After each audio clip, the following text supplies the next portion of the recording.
All right, we have tossed a coin. Mr. Beach won, and he is opting to go last with his opening statement. So our first speaker is Mr. Becker. 2 minutes, Mr. Becker.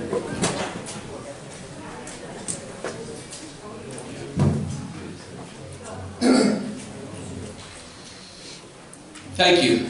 My name is Hillary Becker, and I'm the Deputy Mayor of Lynbrook. It is an honor for me to be here with you tonight. I'd like to thank the League of Women Voters for holding this debate, and I'd like to thank all of you who are here tonight.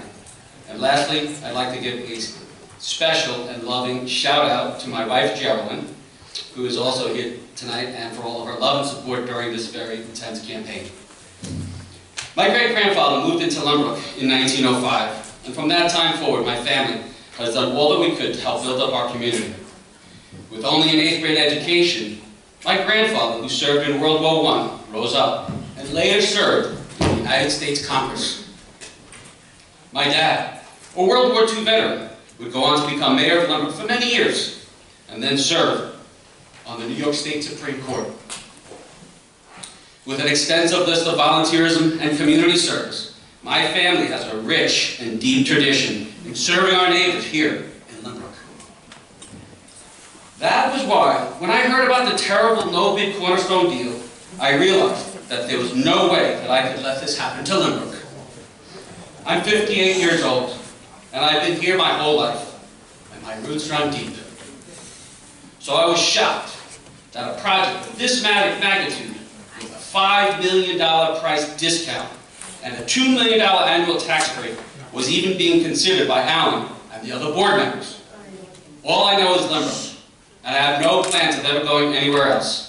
I intend to do all that I can to preserve the small town feel of Lynbrook, but the massive rental housing projects and the massive park garage that Alan Beach has proposed are bad for Lynbrook, and not what our residents want.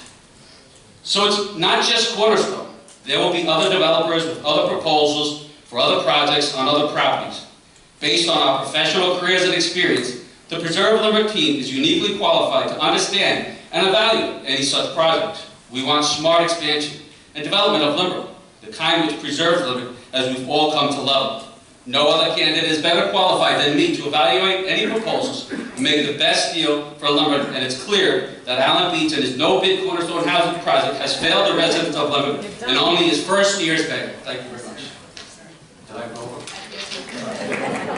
All right, Mr. Beach, you can come up also if you wish, but the rest of the questions will be taken from your seats. 2 minutes. Good evening, and thank you for coming tonight. My name is Alan Beach, and I want to thank the Women's League of Voters and the Chamber of Commerce for hosting this evening. 12 years ago, I was asked to run for village board and serve the people of Lynbrook, and I accepted that challenge after 26 years in the FDNY as a lieutenant. And much to my surprise, I did win. My first experience as a trustee, I appeared before the Chamber of Commerce, and you know, I never did anything like that where I approached people in business in that manner. In my career, I gave reports to chiefs, deputy chiefs, and actually even the city of New York, the fire commissioner. I never had a problem speaking to them. So now you get in front of the chamber members, and I completely froze up. And talk about life's most embarrassing moments. Well, there it was. But now, 12 years later, I feel like freezing up again. Because this is my first Meet the Candidates night. And here we are, 12 years later, and it's been a privilege of a lifetime to serve the people of Lynbrook as trustee, deputy mayor, and mayor. It's only because I lost a dear friend that I have this privilege. It's a tough job, I love it, but I love Lynbrook. I just want to thank my family who supports me and puts up with me, allowing me to run out at dinners and at holiday times and to help people when emergencies show up. I also want to thank you for giving me the opportunity to serve the people of this village. I look forward to the next 45 minutes, every question about what I've done and what I'd like to do in the future for our village. Thank you.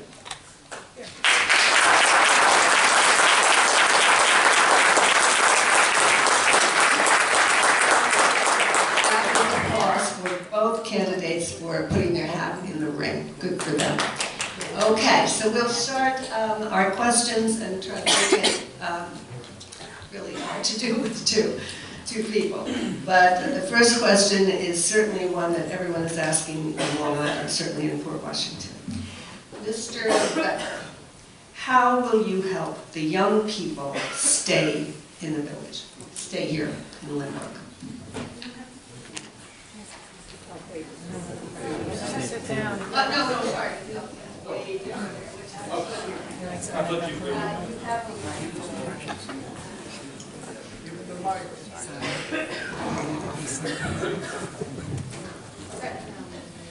So, helping our young people stay in Lynbrook is obviously key to the survival of our community. When it comes to young families buying homes, nobody knows that better than me. This is what I've been doing for the past 30 years. I know the ins and the outs of everything that goes on in the real estate business, especially here in Lynbrook. And we work closely with the families that are looking to buy a home. And it's always a challenge. There's no easy way around it. But the biggest and the most difficult thing that everybody faces, of course, are the taxes. The taxes are a killer. And that's why we have to work hard to bring in new revenue streams, to expand our commercial base, so that we can provide some relief to the residential taxpayers. My opponent wants to provide relief in the form of tax cuts to mega million-dollar developers. That doesn't make any sense to me. Why wouldn't we want to give the tax cuts to the residents? Let's reduce the taxes. The lower the taxes are on your home, the more your home's going to be worth. So we need to find ways, and certainly in Rockville Centre, Freeport, they've done that in terms of finding ways to create new revenue streams. It can be done. You just have to have a little bit of ingenuity, a little bit of imagination. It can be done. And then of course expanding the commercial tax base. This Cornerstone deal was a terrible deal. It wouldn't have expanded the commercial tax base. It was only going to give the Lynbrook Village $50,000. I mean, how's that expanding the tax base? That $50,000 wouldn't even pay for the premiums on the parking garage. So the $500,000 that they were going to get out of the total Cornerstone, the $450,000 was going to go to the schools, that would never be enough money to cover the burden that would be placed on the schools. Not in a million years. Thank you, Mr. Becker. Thank you. All right, same question to Mr. Beach. How do you help the young people to stay? Well, maybe Mr. Becker didn't hear yet that the Cornerstone is not coming. So that's a major concern of everyone is taxes in our village. But this administration is, the past 2 years, have kept this village under the tax cap. We've kept fees very low in the village. We are reducing even fees in other areas. We are trying to do everything we possibly can to make it affordable for all families. Most of the parents we speak to when we're walking around, they will tell us it's very difficult for even our seniors and for our young people to buy homes and live in this village. We are doing everything we possibly can in the tax aspect of it. And this year we're going to be, in 2019, we're making a 0% increase on the taxes. So as a village, we're doing our part. We're also looking at other avenues to bring in businesses so we can get our tax base up and take the strain off the people in our village. Thank you. Okay, we'll go back to you, Mr. Beach, for the second question, so I rotated that way. What are you going to do to fill the empty stores in the downtown area? Lynbrook doesn't have a grocery store. How about a Trader Joe's, Fairway, or Whole Foods? I love a Whole Foods. I would love a Whole Foods. I would love a Trader Joe's. And in fact, we've called up Trader Joe's. We've called up Whole Foods. And at this time, they're not looking to expand. We have a couple of locations. We were hoping to put them in down at the Fun Zone. We thought it would be a good location. But unfortunately, they weren't interested. We are calling other businesses. We're constantly on the phone trying to get people into our village, and we have people that we're talking to. It's just difficult for them to pull the trigger to actually come to our village. But we will listen to any proposal from any developer to come to our village and try to build here. Okay, thank you. Same question, Mr. Bedford. Okay, could you just repeat that, please? Sure. What are you going to do to fill the empty stores in the downtown area? Lynbrook doesn't have a grocery store. What about Trader Joe's, Fairway, or Whole Foods? Okay, I have a lot of thoughts on this, so I'll have to talk fast. So first of all, with the new movie theater, we've seen an uptick in foot traffic. A little bit further Yeah, I know, away. it's like hard to get like a... It's right, Oh. yeah. So it's hard to get with the new theater, we see a tremendous amount of additional new foot traffic. See, theaters, movie theaters like that, Trader Joe's, they provide foot traffic. Apartment buildings don't provide foot traffic. So this myth that this apartment building is going to be built and you're going to have all this new foot traffic, it's a myth. It's never going to happen.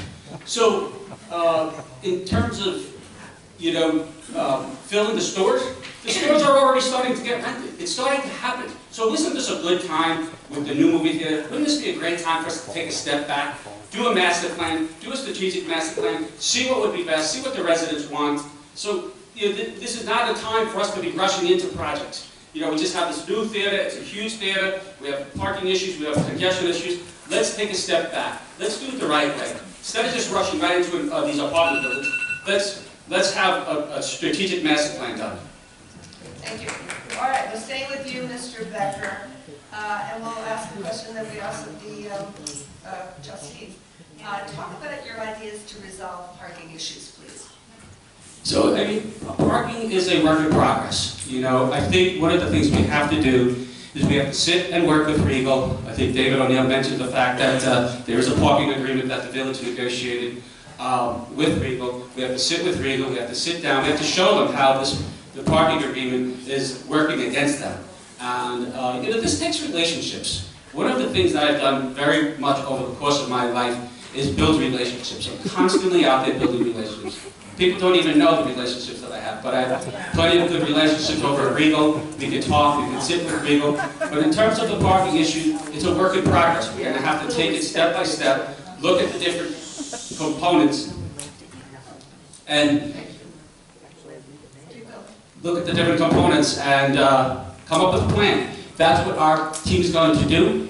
We're going to look at parking, and I've said all along, why not do a condominium project where you have a 4 or 5 story building and the first 2 levels are parking for the village? Okay, if you work with the, Thank you. Okay, Mr. Beach, the same question. Yes, talk about what your ideas are to resolve parking problems, parking issues. Sure. Can we have quiet, please? Thank you. Talk about your ideas to resolve parking issues in Lynbrook. Well, originally I went to Flash Parking that had the parking underneath the Long Island Railroad, and I got 233 spots back from Flash. Additionally, we came up with 30 spots along Columbus Drive, another additional spots to the village. I also went to Regal and I asked them to adjust their contract that they had with us to allow street parking, because the deal with Regal was 4-hour parking in a 1,000-foot radius around our village. In speaking with Regal, they adjusted to Atlantic Avenue being 2-hour parking and Merritt Road on the west side, northwest side, going out to be 2-hour parking, which definitely helped our businesses in our downtown.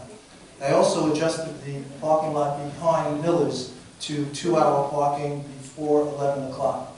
I'm still working with Jerry Grew to adjust that even to another further level because I do hear concerns from the Chamber of Commerce. Thank you. Mr. Beach, we're staying with you. How involved do you think the community should be in major village decisions? How would you make this information available to the people of the community? I'm assuming that also means store owners. Mr. Beach. Well, after the last issue we had with the Cornerstone, I reached out to the group and made a Please committee. turn your phones off. Just a moment, please. We'll give you extra time. Thank you. Make sure your phones are off, please. Continue, sir. Sorry for the interruption. Can you read the question? It's a long question. I know. It's true. How involved do you think the community should be in major village decisions? I am the most transparent mayor in the history of Lynbrook. I put out every bit of information that I got on the Cornerstone to the public on the internet so they could see it. We're looking into the social media part, the aspect of it to get information out. I also put together a committee of 12 Lynbrook residents to try to come up with different ways to get future information out to the village residents. I also looked into the town of Hempstead, which I thought was a very good idea. They put billboards up on properties that are going to have some sort of hearing, which I thought was a great idea, that people could drive by and actually see those billboards and be recognized by all your neighbors within your community. Great, thank you so much. The same question, Mr. Becker. How will you get the community involved in making major village decisions? So that's one of our major points in our 8-point plan. We want to increase the transparency with the Cornerstone project. It's all we heard over and over again. I had no idea that this major monstrosity was going to be going up in our little downtown village. So obviously, if people are saying that there had to have been a problem along the way, and quite frankly, if you put a bunch of self-serving documents on the internet in the 11th hour, that's not transparency. That's covering up a problem that you created. And so, absolutely, under my administration, we would have complete and full transparency. We'd engage with the residents constantly. We would be putting out feelers to the residents constantly. You have to reach out to your residents. You have to know what the residents want. And we've been going door to door. And the residents do not want rental housing. They want condos, they want co-ops. These are the things they want. So I have no problem bringing more transparency and having the meetings be done up front in the main boardroom. Okay. Stay with you, Mr. Becker. How do you plan to increase the tax base in the village of Lynbrook? So that's been something that we've been working on quite a bit. Goes back to the day. I don't know why that's happening. Goes back to the days of our beloved Mayor Bill, who's in heaven right now. We started working on that a long time ago on how to expand our commercial tax base. You know, all across Long Island, you have downtown areas that are struggling and suffering. Every downtown area is in the process of reinventing themselves, as is Lynbrook. You're not going to have instantaneous results overnight. It's going to take time. Certainly, putting the movie theater in its place was a huge step in the right direction. It did, in fact, provide us with new foot traffic. It did, in fact, provide us with additional revenues, even though it did have a pilot. The pilot was feasible. It wasn't an 80% pilot that they were going to give to the Cornerstone. So, if you do that and you continue to build up your commercial tax base, you will be able to provide much needed relief in the form of tax cuts to our residential tax base. And that's the plan. Good. Mr. Beach, the same question. How do you plan to increase the tax base in the village? Well, we're all looking at, our tax base needs to be improved because our commercial district is dwindling. So we're looking into bringing in businesses so we can help increase the tax base for our community. And they need this because the taxes are going much too high. Although we're trying to do our part as a village, we need to show the residents that we are able to communicate with businesses to draw them in. We have been contacting many businesses, and you can see our villages drawing different businesses in. We have an escape room underneath the L coming in. We have the new wine bar coming in on the corner, and we have another business, steakhouse coming in the old popcorn store. So we are developing our return with people coming in, and it just takes a little time, but we're getting there. Thank you. All right, staying with you. We've already asked about getting the community involved, but can each of you pledge, if elected, that you will institute transparency in all future projects to be considered? Transparency. Ask and answer. No, it was not asked and answered. Okay, well, as I said before, I was the most transparent mayor in the history of this village.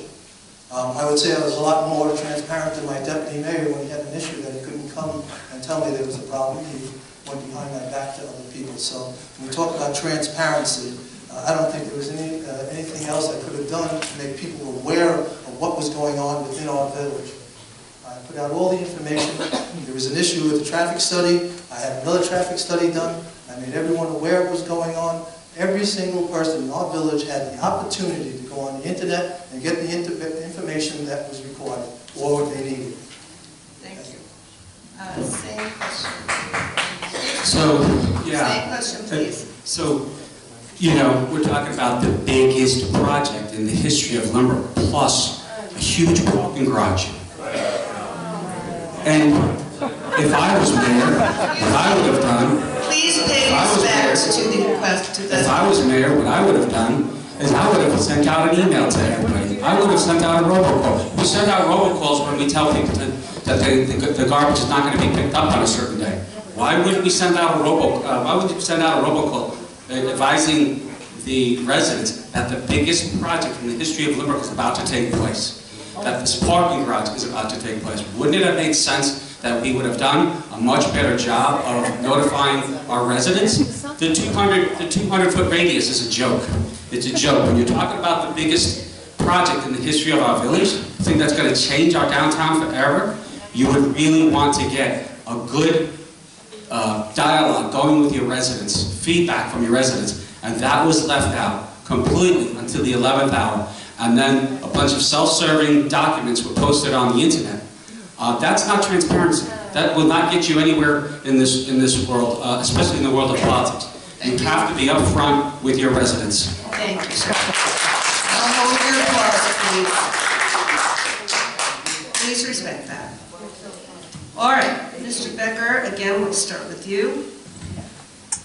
What is your plan? Let's say a laid out plan, or, you know, the priority set for the next 4 years. What is your plan? What are those plans?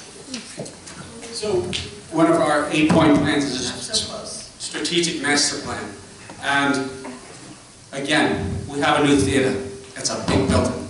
It's providing a lot of new foot traffic, which we're all happy about. But it's also providing a lot of congestion.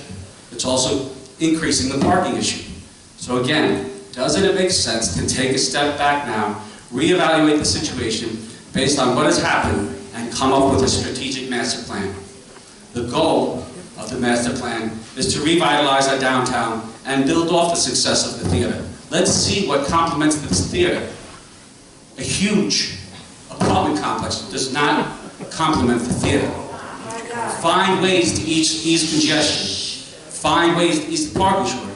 Find new developments that will bring in new foot traffic and generate new revenues. Residential apartment buildings will not do that. Expanding the commercial tax base will allow us to take some of the tax pressure off of our residents, and we want to do that. Thank you. Mr. Beach, the same question. I would like to know what your plan is in order of priority that you have for the next 4 years. Well, for the next 4 years, we're looking to have an entranceway coming into our village. We're expanding our beautification of our railroad station, the surrounding area. We got a $17.5 million upgrade from Long Island Railroad.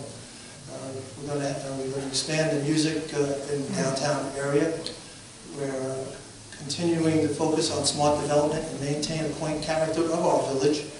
And we're going to go to the parks now. We have the Price Park development there, where we sent out a master plan for green blades. We asked all the residents and their input on it, on how they'd like to see Price Park developed.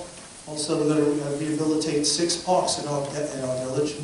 And we're also going to do the area on the south side of Peninsula Boulevard between Ram and Ocean Avenue. We're going to upgrade that with decorative lighting and a new path. We're going to plant over 1,000 trees. Public safety, we're going to install 17 cameras. Thank you. I get the ability to finish my sentence, correct? Yes, sure. Always. Yes. All right, so we're staying with you, Mr. Beach. This is completely different now. Okay. Is there a plan to combine Lynbrook with Freeport in any manner? Sort of water company or any other utilities with them? I guess shared services? I'm not aware of any shared services with Freeport, but I do have certain plans with Rockville Center for shared services.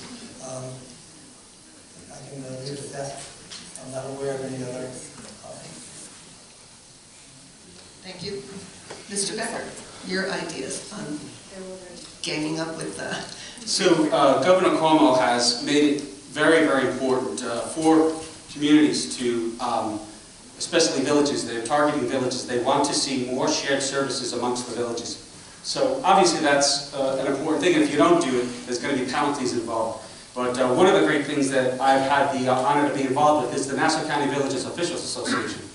And I've been going to all of their meetings for the past 10 years. I'm also I'm a member of the executive committee. And you learn a lot in terms of how to provide shared services and things like that. And by all means, whether it's Rockville Center, Freeport, wherever, if we can find a way to save money, we should definitely do that. And the fact that we're not doing it right now is a huge mistake. So there are ways that we can save money. There are ways that we can make money. But we're not looking at any of those things right now. And we need to start doing that. Sort of along the same line, but Mr. Becker, we haven't talked about infrastructure, such as roads, and we did talk about parking, but the basic elements that keep the town going smooth. Can you give us some thoughts on that, infrastructure? Sure. So, you know, most of the roads that are in bad shape in our village are the county roads and the town roads. And again, I don't see any effort being made by the village to reach out to the county, to reach out to the town. I did meet with the county. I go to with the Nassau County Village Officials Association. I do visit with Laura Carn, the county exec, and I do visit with Laura Gillen, rather, the town supervisor. And I'm doing whatever I can behind the scenes to fix those roads. The roads are in really, really bad shape, especially the county, especially the town roads. When I bring it up at board meetings, it says, "Oh, gee whiz, I don't know. You know, ask this person, ask that person." No one's taking action. No one's taking the initiative. If I'm mayor, I guarantee you, I will be meeting with Laura Carn and Laura Gillen on a regular basis to get those roads. As for our village roads, absolutely, we're going to continue to find ways to have our roads improved in the least amount of money. We unfortunately didn't take the lowest bidder for our last road project. Thank you. We had a big problem with that. Thank you, sir. All right, Mr. Beach, the same question. Read it, please. Yes. We've not talked much about infrastructure in the town.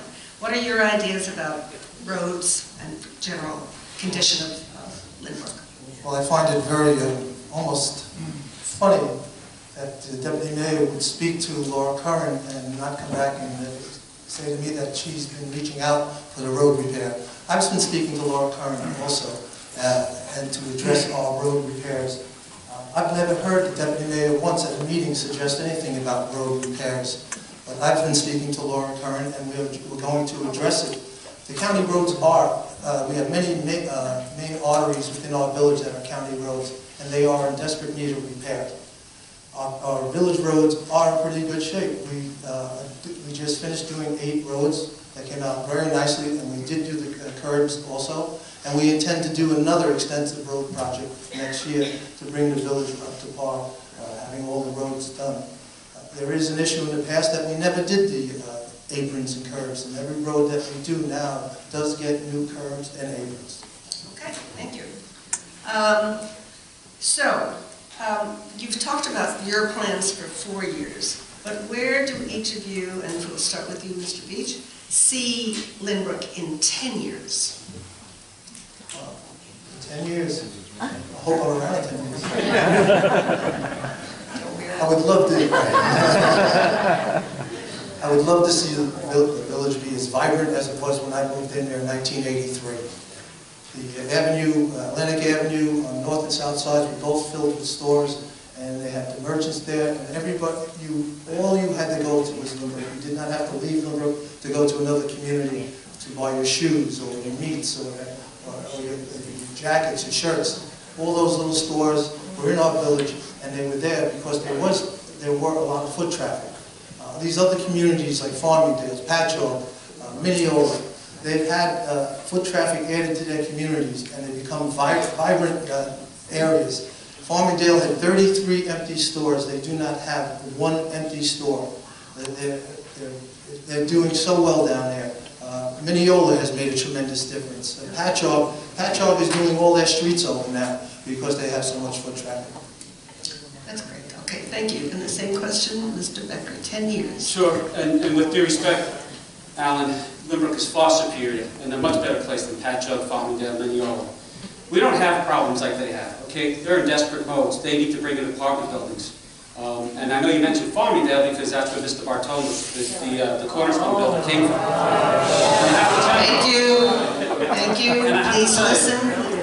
Thank you.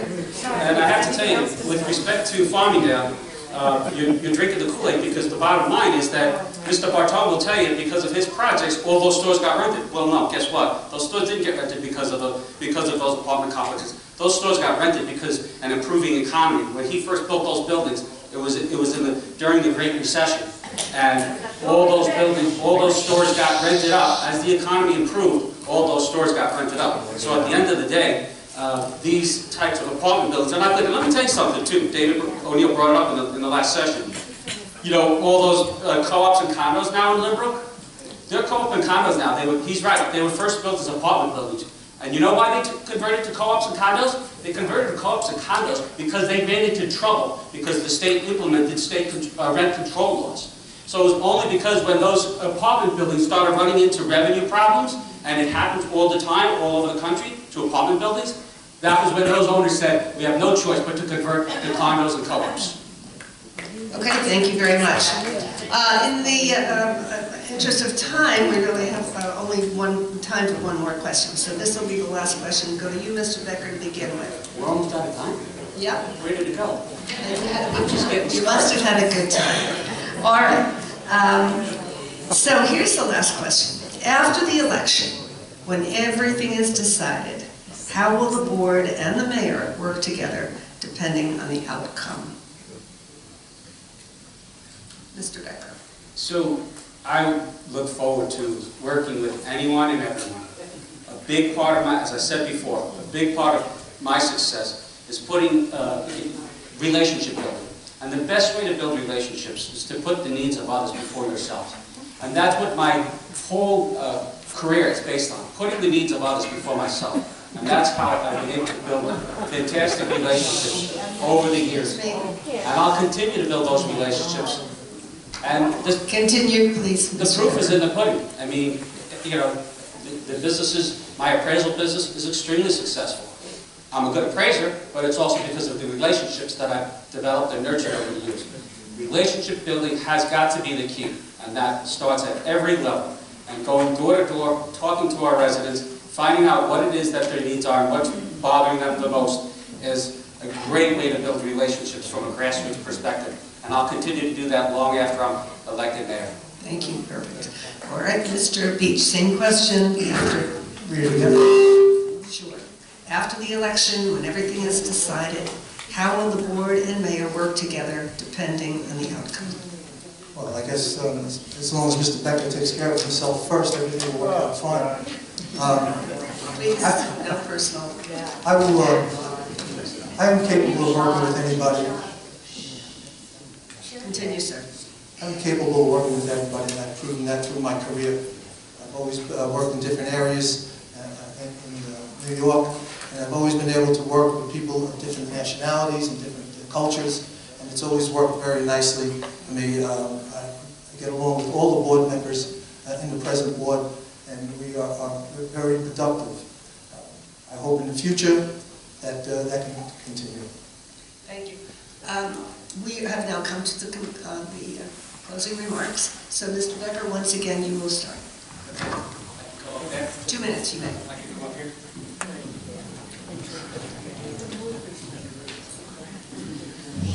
Thank you, and thank you for being here tonight.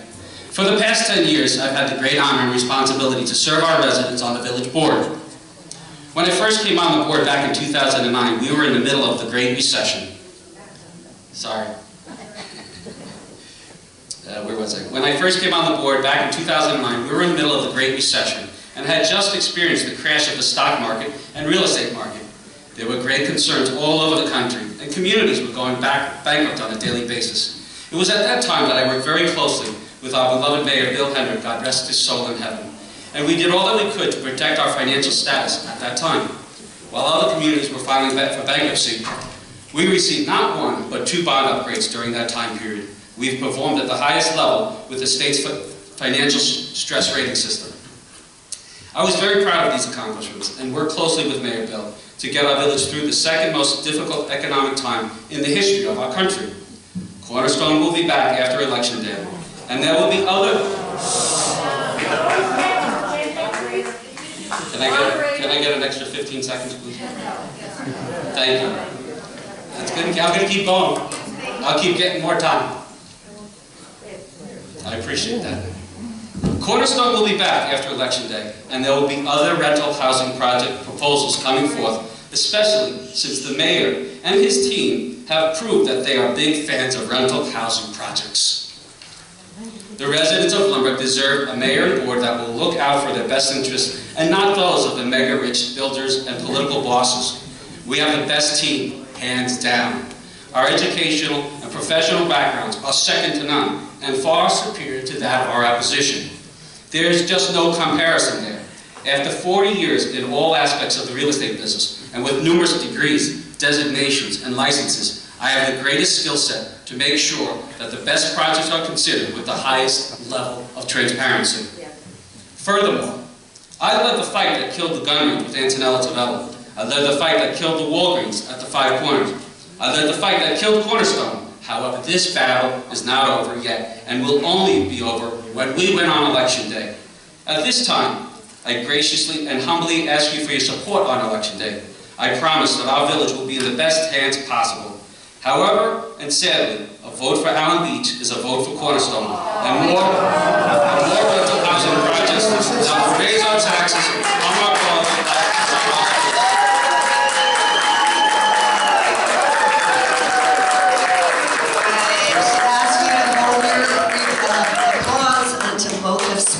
Please respect that. Be civil. Mr. H.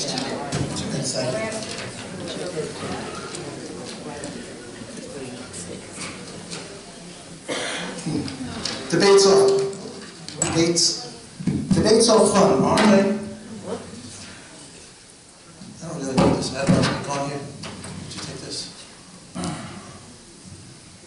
Debates are fun, aren't they?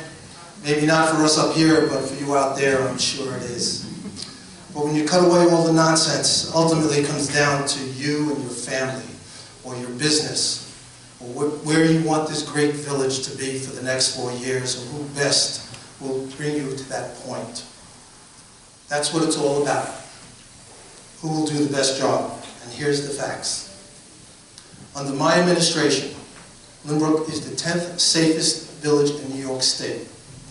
Lynbrook has the best financial ranking in its history, a AA+. Lynbrook's budget for the last 2 years has been under the tax cap. In my first year on the board, Lynbrook residents received the first and only tax cut in the history of our village.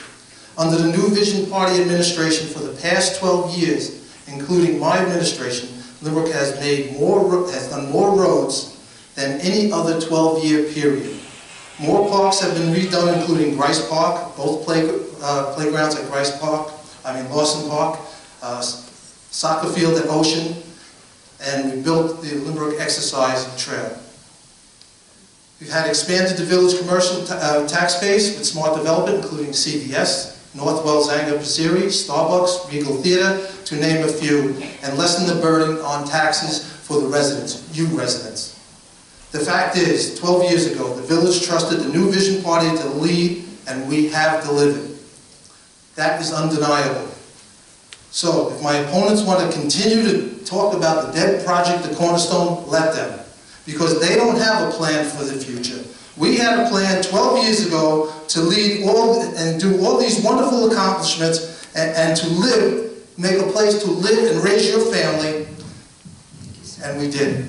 No, you gave him the time, I'm finishing. No, they will move. One more sentence, please. Right now. In the next few weeks, our village will be coming alive with greenery and flowers, and you'll have a chance to see the beautification plan in action. Thank you. I respectfully ask you for your support on Election Day. All right.